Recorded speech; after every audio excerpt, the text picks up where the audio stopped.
All right, y'all. Just wanted to jump on. All right, y'all. Turn the sound down. Want to do a quick. Well, let's see how quick I can get through it. Right. I want to do this PFL live stream. Just do a quick recap because I know I had some people ask me about the card. Did I watch it? Of course, I did. But yeah, I'll just give you my recap on the card because I had like 5 fights, 5 WMMA fights. The lightweight tournament going down again. So yeah, so let's get started here in a minute. PFL 6 post fight recap. And yeah, I just want to give you all my thoughts on these fights and, of course, the main event and who I've been looking at as far as who really is a threat, right? I mean, when it comes down to these lightweight tournaments, it's almost like there's really no big threat to the winner. Who's the constant winner of these things, right? And that's Kayla Harrison. So let's get into this thing here in 1 second. So yeah, because I definitely watched it. I just wasn't ready to come back and do a stream on Friday, but I was chilling watching it, and I was entertained. I was entertained for the most part when it came down to the card. There were some good finishes on there. Um, this one fight between Marina Mahatnikina and Abigail Montez, I thought that was probably the most entertaining fight on the card as far as a decision. But I mean, again, Pacheco, she's just going through sparking people. So, I think that's like the biggest threat right now, right? So, give me 1 second here. We're going to get into this thing. All right. Just pulling something up. Okay. So, yeah, 5 fights on the card. And I think, what is it, four winners? So out of the 5 fights, that one fight is really going to come down to the wire on who can get the quicker finish or who can get the most points. And I think it was actually the first fight on the card. What's her name? Elena Kolesnik. She actually was able to pull it out with her win. She got a victory over. Hold on, let me pull it up here. Oh yeah, Vanessa Mello. So yeah, first fight on the card was Elena Kolesnik and Vanessa Mello. And my thoughts on Vanessa Mello. I've talked about it before. I just think that she just is very, very, I can't even say basic. She's uneventful when she's in there. You know what I mean? Like she just kind of goes through the motions. Like I never see not Elena Kolesnik, but Vanessa Mello make many changes when she's in there fighting. When she's in there taking this pressure style approach, like it's just really one dimensional. Like if you want an example of one dimensional, I think that's a pretty good example. Because I think Vanessa Mello, even when she was in the UFC, I didn't really see like a great deal of effort put forth in some of her performances. You know what I mean? Like I can look back at some of her fights right now. Let me look her resume. Because who was it that finished her last time out? Was it Liana Joju? I think. Because yeah, Vanessa Mello's like 11-10. Just looking at her resume here. Okay, so she lost to Irene Aldana, Tracy Cortez, and Kiel Rosa back to back, 3 in a row. Only won one fight in the UFC, and that was against Sarah Morris. So that kind of shows you where she's coming from, Kolesnik, on the other hand, she's been in this tournament before. She's fought Pacheco, Gallardo. She was like on a 2-fight losing streak, but she bounced back on the last card, beat Abby Montez. And she's showing some slight improvements. Definitely looks like she wants it more. Because, I mean, she went in here and shut out Vanessa Mello. Wasn't taking really the brawler approach. She came in using more angles, boxing the first round. I think both got takedowns in the first round, but it was more like Kolesnik did more with hers. Whereas, again, Vanessa Mello, had gotten a takedown in the first round, didn't really make much of it, because her thing should have been take the fight to the ground because she didn't really have she didn't really have the stand up to hang with Kolesnik. I mean, she was making Kolesnik look like an elite striker like throughout these rounds. I mean, every round was pretty much the same thing, just Kolesnik striking and outboxing Vanessa Melo as she just chased her, So I really couldn't give any moments of any round to Vanessa Melo. It was just Kolesnik putting on a, striking clinic. And some of the shots weren't like the hardest. It was just showing you how much of a skill set Vanessa Melo lacks while she's just sitting here just following Kolesnik around. She's just getting pieced up, getting turned, and just had no answer, right? So, yeah, let me see, Vanessa Melo's falling to like 11-10 now. And this fight was pretty much win or go home.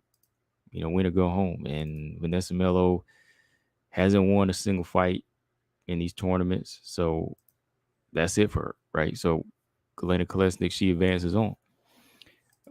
And I think she's going to be fighting a rematch with Pacheco. So we'll see how that goes.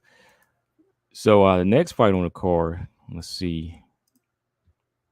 Who was the next one on here? It was, let me see if I can pull it up here for y'all. 2, 3, 4, 5. I think I have a picture of that one. Well, I'll go back to this picture. So Martina Genrova versus Zamzagul Zalanova. First round finish for Genrova. I think style-wise, I'm a fan of Genrova's style. Style-wise, I'm a fan of her because, she's a good stand-up fighter. Muay Thai national, she's like national Muay Thai champion. Good stand-up, good powerful right hand. She's turning angles, knows how to measure her range. I think she was I'm trying to think back to one of her accomplishments, but I'll mention that. I'll bring that up later. But anyways, this was another one of these fights where, Genrova, she came in here to make a statement, and she did that. Zalanova, to me, after looking at both of her fights, I just don't see it in her. She's quick to shell up. I mean, Genrova was just applying pressure, keeping the range, hitting her with some head kicks, walking her down. Zalanova was just get hit with clean right hands. Just a lot of damage being done in that first round. Zalanova was just backing up, eating these shots. And Genrova, she really couldn't miss. Zalanova was just quick to retreat. And whether it was on the feet or on the ground, she was getting tagged and she was just taking a beat. I mean, on the ground, she was able to get back up. Genrova just hit her with some more clean right hands till she went down. She got the fight down to the ground and she just took some ground and pound. So the referee had to step in and stop.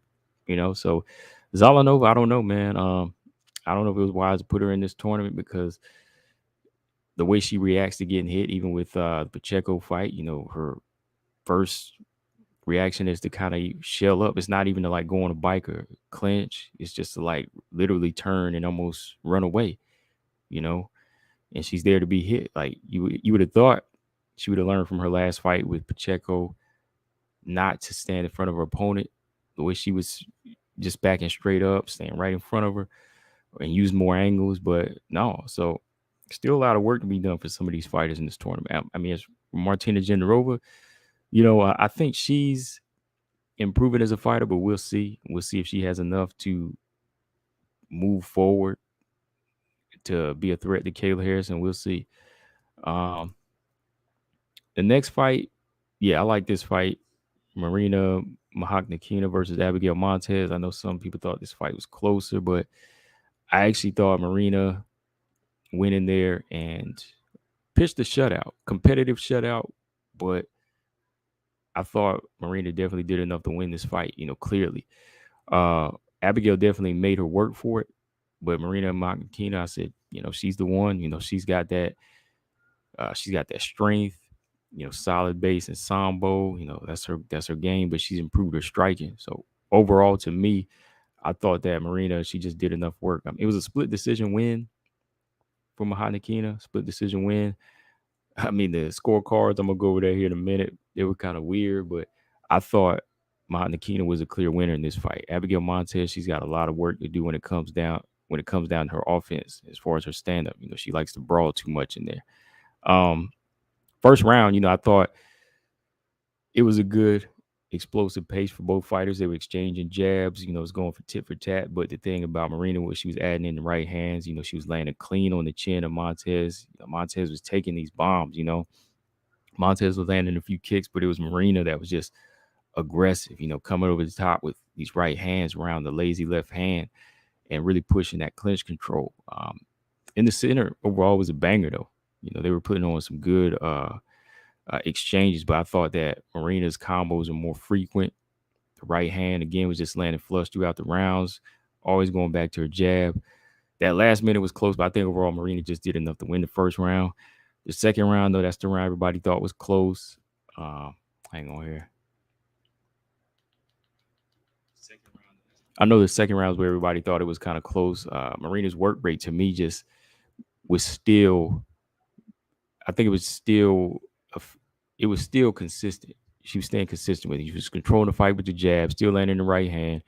I think her work rate went down because she was starting to gas out a little bit from that first round. Montez did crack it with a good spinning back fist. Landed some good knees, but I thought overall Marina was still landing better shots, better control. Montez wanted to brawl more. So Marina could just jab, mix up the attack, get another takedown. Had a submission attempt too as well, rear naked choke. I thought she finished the round off stronger. So at this point, I had it 2-0. I had it 2-0. Third round, Marina, I thought she fought smarter behind her jab, controlling the range. Montez, she was stopping a lot of these takedowns as Marina started to slow down. But still, man, Abigail was just eating too many shots. She was just eating too many shots in this fight. I thought she wasn't using her head movement. She was trying to brawl too much. Just staying right in front of Marina. That's why Marina was just, being a smarter fighter, fighting behind the jab and a long right. So I had a 30-27 for Marina Nikina. I thought she did much more effective work. She mixed it up. Of course, when it went to the pocket and they were fighting in the pocket, it was competitive, but Marina would always make the adjustments to me. She was making those smart adjustments. So, yeah, what I thought of that fight, I definitely think that Marina Nikina, after looking at her performance, I'd say she probably is the better fighter, one of the better fighters on this card out of the lightweights and out of the lightweight roster, especially after her performance against Kayla Harrison. Though she didn't win any round against Kayla Harrison, she still fought a very good fight.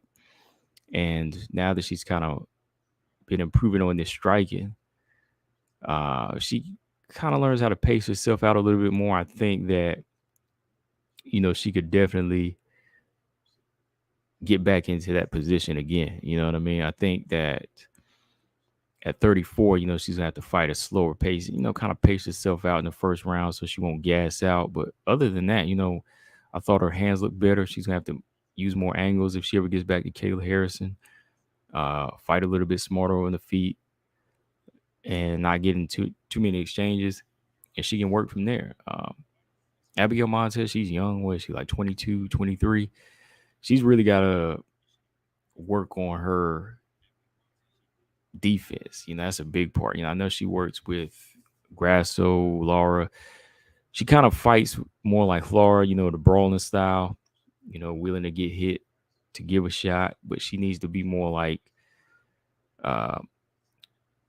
she needs to be a little bit more technical, like Grasso and Irene Aldana in that camp. I think she needs to fight behind her jab a little bit more, move her head, measure range. Don't get so caught up into exchanges, right?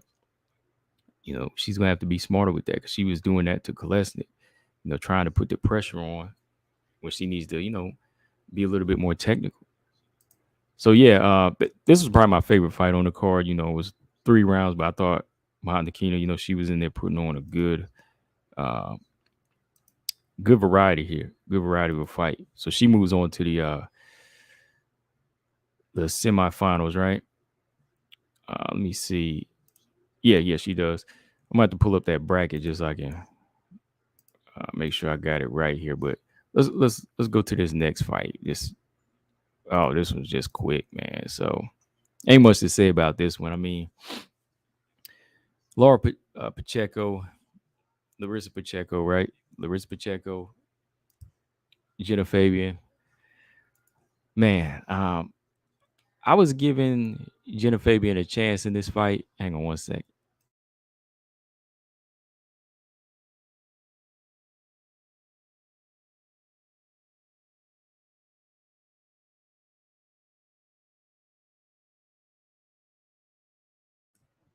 I was giving Jenna Fabian a chance in this fight, because she's big, she's strong, she's long, but it's the experience. It's just the experience. Let me see, what is her record? Let me pull up her record here real quick.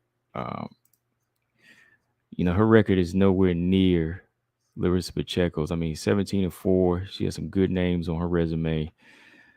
Jenna Fabian, 5-3, and hasn't really looked like the sharpest on the PFL roster. She's beat the lower level fighters like Laura Sanchez and aging Julia Budd. But other than that, I don't think, other than Jenna Fabian's size, I couldn't really give her like a big chance. I was hoping she could pull something off, making the fight competitive. But Pacheco's on a warpath. Ain't much to be said about this fight. I mean, Pacheco closed distance real quick, right off the jump, hurt Fabian with the right hand. And she tried to secure a takedown, but Fabian was able to get back up. But Pacheco was just too strong. She's able to get it back down. Jenna Fabian was in the pocket for that one couple of seconds too long. And that's where you don't want to be against Pacheco. Pacheco got a lethal left hook, right hand, power in both hands. Jenna Fabian, I'm sure she's got power, but her best bet would have been to try to, as soon as the bell rang, establish range. I know it's easier said than done, but yeah, she doesn't have that experience. But her being a Muay Thai fighter should have been, putting long shots out, keeping Pacheco back to get the respect. But none of that was done. It was too late. Pacheco was on her, got her down, locked in that head and arm choke. And I got to give Fabian a lot of credit how she was able to survive. I mean, she was surviving that head and arm choke. I thought she was about to pass out like 10 seconds in, but she survived it, only for Pacheco to transition to that full mount and pummel her to the referee had to stop it. So, yeah, Pacheco moves on. Another quick finish for her. That is, let me see, that is, let's see, 2 in a row since the last one. Yeah, she knocked out Zalanova in the first round. Now she finished Jenna Fabian. Before that, Kolesnik and well, that was in the last season, right? Because then she didn't make it through because of the weight issue or something like that. But yeah, she's knocked out 2 people in this one. So yeah, she's definitely moving on. All right, Kayla Harrison, Caitlin Young. Shout out to the Striking Viking. Y'all know I was going with the Striking Viking, man, because I ride with my fighters, man. I ride with my fighters day one. From day one, because like I said, I've been WMMA before most of y'all. I just wasn't doing the channel, but I've been covering and watching these fighters way back. So Caitlin Young, I've been riding with her over, what year is this? 13, 14 years now, all the way back to her Muay Thai. So, I'm going to ride with her. I want to see her win, right? Hang on here. Let's go ahead and pull this one up. All right. So, Kayla Harrison, though, taking on Caitlin Young, who's stepping in for Julia Budd. I think at this point, like I said, I was riding with my fighter, but my heart's going with Young. But of course, analyst pick is going with Kayla Harrison. Definitely got to go with Kayla Harrison as far as pick, because the momentum, the momentum.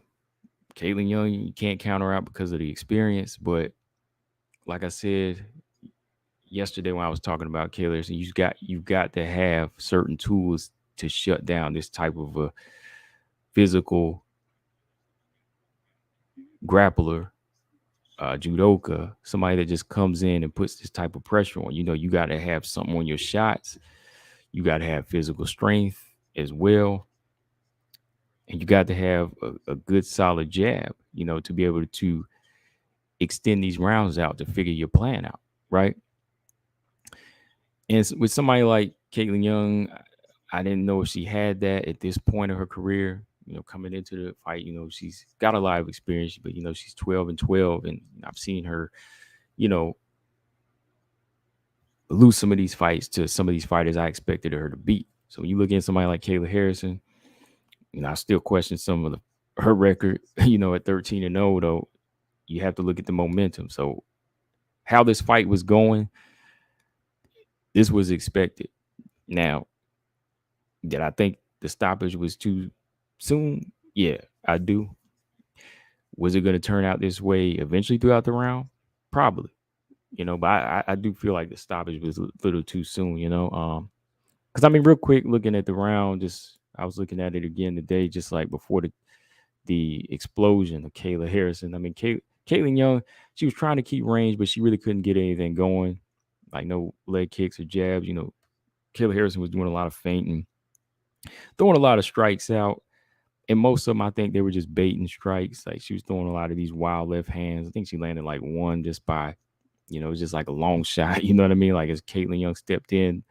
But I think a lot of the shots that she was throwing, they were just kind of out there waiting until she was ready to explode. Right? She really wasn't going to stand with Caitlin Young because that's going to give her a chance. So she did the smart thing. Caitlin Harrison finally exploded. Back Caitlin Young all the way to the fence. Got a big slam, went into side control. Boom. Young was on her back. And Kayla Harrison, this is her. She's on her grind now. She's on top.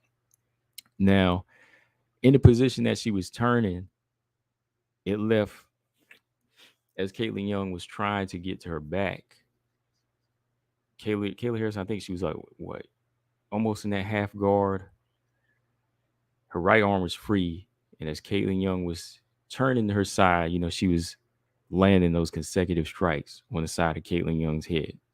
So from us, they can look like pity pat shots, but I'm looking at it, thinking about it. Yeah, the referee, he can see the shots landing consecutive. Maybe he's counting. Maybe he can hear the thud of them. So it's his call.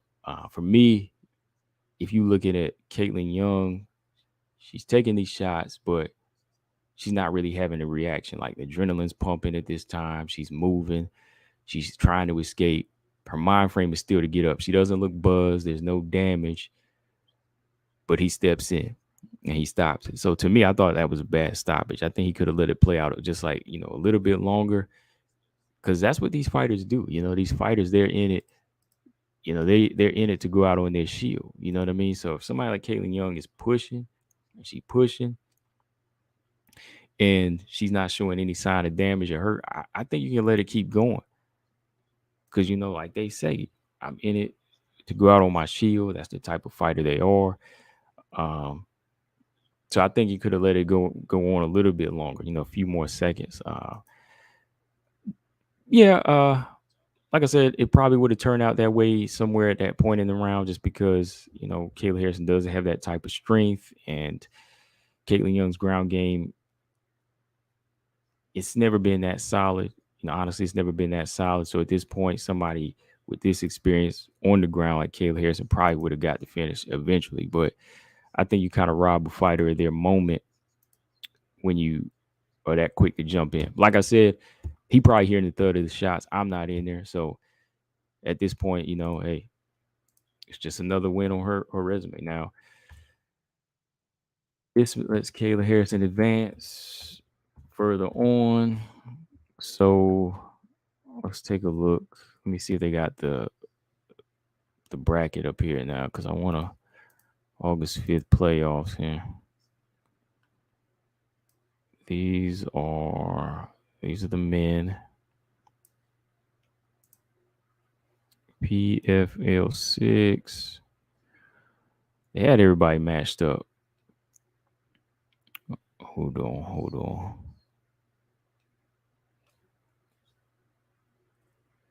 I can't find it. Where is it? Where is this bracket? Because they showed it at the end of the show, but I don't think they put it up on the website yet. So hold on. I'm gonna pull up ESPN Plus and I'll pull up the end of the show. Because I want to. Some of y'all asked me about this card, so I said, all right, I'll cover it. And then I'll give y'all the update on how it looks. So hang on. Wait a minute. Where is it? PFL was the main card. But yeah, overall, I was entertained. You know, I was entertained with this one because I did enjoy some of the welterweight fights on there, like Ray Cooper. You know, I thought, you know, his finish was solid. What was the other guy's name? Was it Magomed? His finish.